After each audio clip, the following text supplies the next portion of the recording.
So the unique way that we're using 3D printing in the Health Design Lab is to use it really as a tool for creation.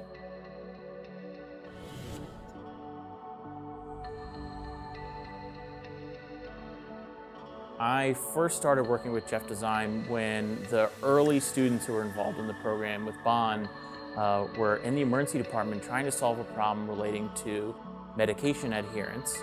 A lot of the issues we have in healthcare today are stemming from this kind of black and white way of looking at things. Either it's good or it's bad, and sometimes you just need to bring a little creativity in. And that's really exciting, right? Because a lot of times when you're learning something new, you learn the theory behind it, you practice it in different kind of ways that aren't really doing it.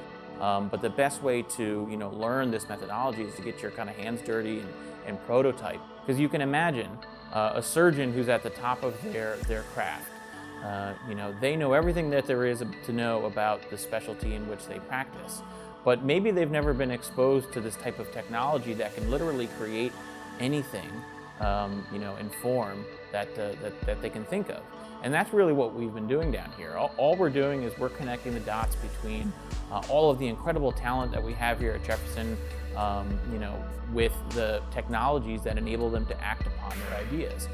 And the really, really exciting things happen when you take a surgeon and you put them in a room with somebody who knows how to use additive manufacturing technology, and then you put somebody else there who's from the design world, and suddenly you're able to see something, see this collaboration occurring.